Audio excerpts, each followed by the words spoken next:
5월 14일 목요일 새벽 예배를 하나님께 드리겠습니다. 오늘 우리에게 주신 하나님의 말씀 열왕기상 6장 1절에서 13절의 말씀입니다. 봉독은 1절과 7절 말씀만 읽겠습니다.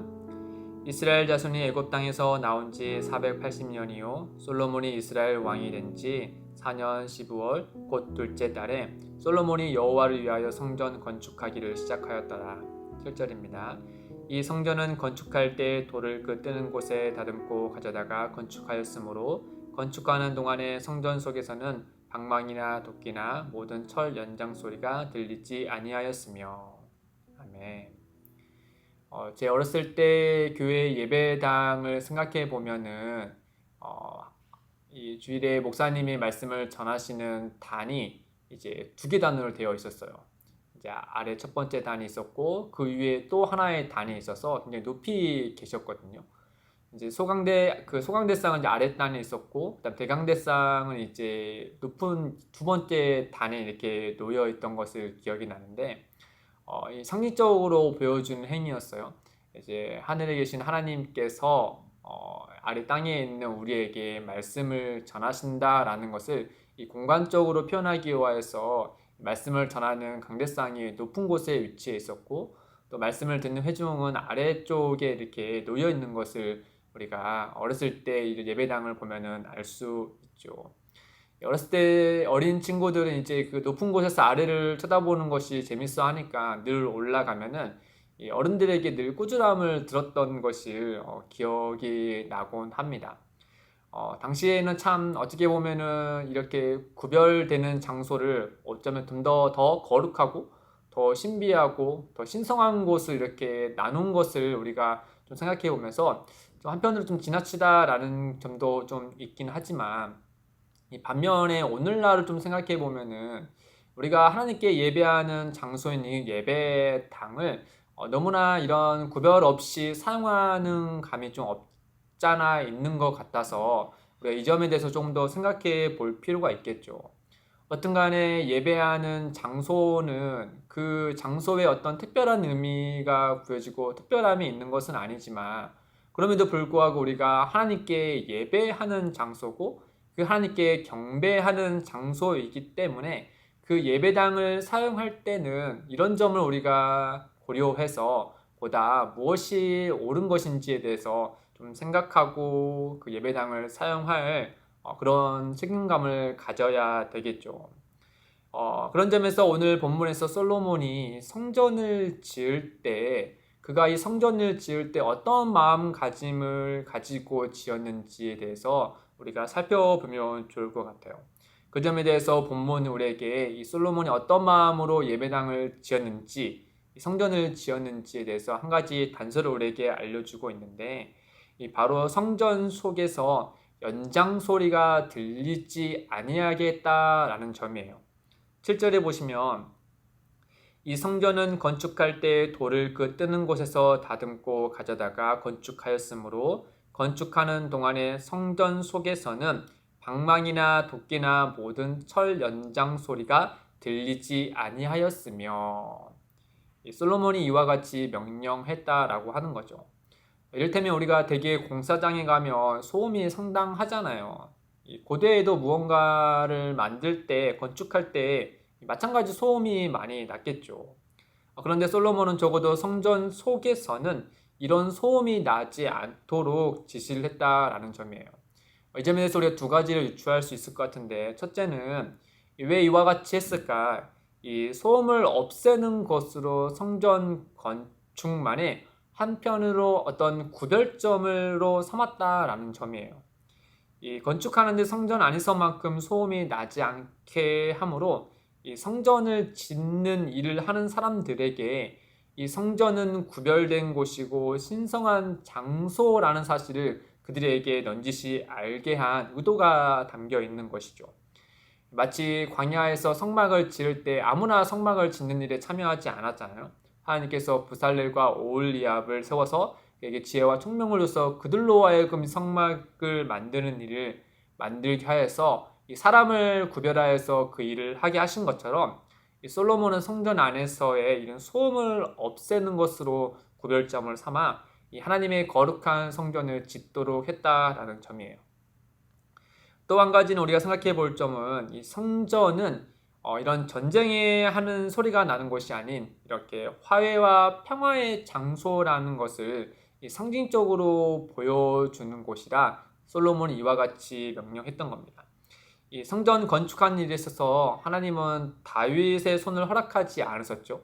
그리고 솔로몬을 통해서 그 일을 허락하셨어요. 그 이유에 대해서 역대상 22장 8절과 9절에 이렇게 말씀하고 있는데, 여호와의 말씀이 내게 임하여 이르시되 너는 피를 심히 많이 흘렸고 크게 전쟁하였느니라. 내가 내 앞에서 땅에 피를 많이 흘렸은즉 내 이름을 위하여 성전을 건축하지 못하리라. 다윗에게 말씀하신 거예요. 보라, 한 아들이 내게서 나리니 그는 온순한 사람이라. 내가 그로 주변 모든 대적에게서 평온을 얻게 하리라. 그의 이름을 솔로몬이라 하리니 이는 내가 그의 성전에 평안과 안일함을 이스라엘에게 줄 것임이니라. 이 다윗은 전쟁을 많이 하여 피를 많이 흘렸기 때문에 성전 건축하는 것을 하나님께서 허락하지 않으셨어요. 이 반면에 솔로몬은 이 다윗 덕분에 나라가 안정되고 큰 전쟁이 있지 않고 평안하였잖아요. 그리하여서 그 솔로몬에게 그 성전 건축하는 일을 맡겼다라고 하는 거죠. 이 고대에는 이 전쟁은 창과 칼, 도끼와 방망이와 같은 도구로 했죠. 이 전쟁이 사용할 이 무기라고 따로 정해준 것도 있었지만은 이 대개는 언제 어떻게 적군들이 침입해 올지 모르니 이 평상시 사용하는 도구가 이런 도끼나 방망이 같은 도구가 언제든지 전쟁의 무기로 사용될 수 있었어요. 그처럼 당시 건축에 사용했던 도구도 마찬가지였을 거예요. 그러니까 그 건축에 사용한 그 도구는 특별하게 이제 건축에 사용할 도구로서 구별되어 있는 것이 아니라 일상에서도 사용하고 또 언제든지 전쟁이 나면 사용할 수 있는 그런 도구들이었어요. 그런 것으로 가지고 이제 건축하는 일을 했다라고 하는 거죠. 그러니까 이 연장이 부딪히는 소리는 마치 전쟁 중에 칼과 칼이 부딪히는 소리와 같은 소리를 냈을 것으로 우리가 생각할 수 있는 것이죠. 그래서 솔로몬은 성전 안에서 이런 소음을 막았다라고 하는 거예요. 왜냐하면 성전은 이런 전쟁의 장소가 아니고 갈등의 장소가 아니고 피해 장소가 아니라 이 평화의 장소, 이 화해의 장소인 것을 이와 같은 것으로 상징적으로 드러냈다라고 하는 거죠. 이 점은 솔로몬이 나중에 이제 봉헌한 다음에 성전을 건축한 데 하나님께 기도한 내용이 보면은 이 화해와 또 이 평화에 대해서 참 강조하고 있다는 사실을 우리가 알 수 있습니다. 이처럼 솔로몬이 성전 안에서 이 소음을 제거한 것은 곧 하나님이 임재하실 성소에 대한 그의 생각이 반영되어 있는 것이죠. 하나님이 거하실 것으로 구별되고 전쟁이 아닌 이 평화의 장소로서 먼저는 하나님과의 또 사람과의 그런 화해, 재물을 통하여서 또 더불어서 사람과 사람과의 이 화해와 평화를 위한 조치로 이와 같이 소음을 제거했다라고 하는 점이죠. 사랑하는 성도 여러분, 이 새 언약에서는 예수 그리스도 안에서 모든 성도들을 가리켜서 주의 영이 거하시는 하나님의 성전이다라고 말씀하죠. 고린도전서 3장 16절에요.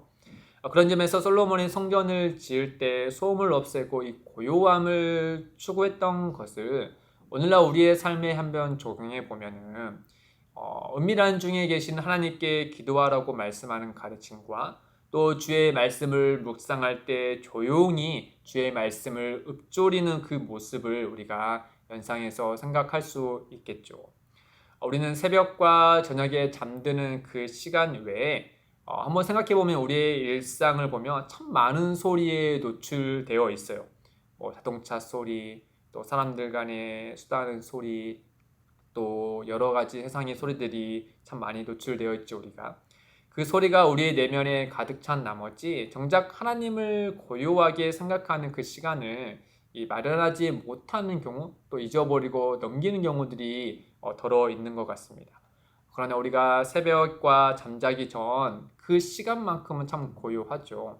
그때를 우리가 꼭 기억하여서 이 하나님 안에서 기도와 묵상하는 시간으로 그 시간만큼은 고요하게 하나님과 교제하는 시간을 마련하는 것이 우리가 어쩌면 이 세상과의 구별되어지는 한 가지 중요한 구별점이 되어줄 수 있는 것이겠죠.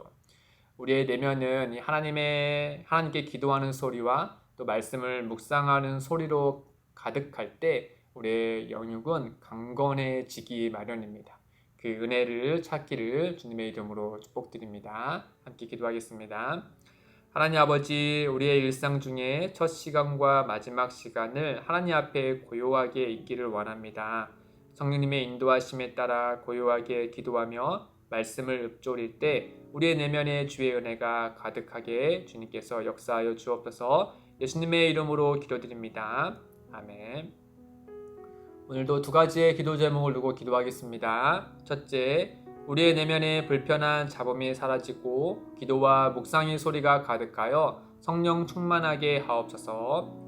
둘째, 기쁨이 되는 교회가 성도의 기도의 소리와 말씀 묵상의 열기가 가득하게 하옵소서. 이를 위해 함께 기도하며 나아가겠습니다.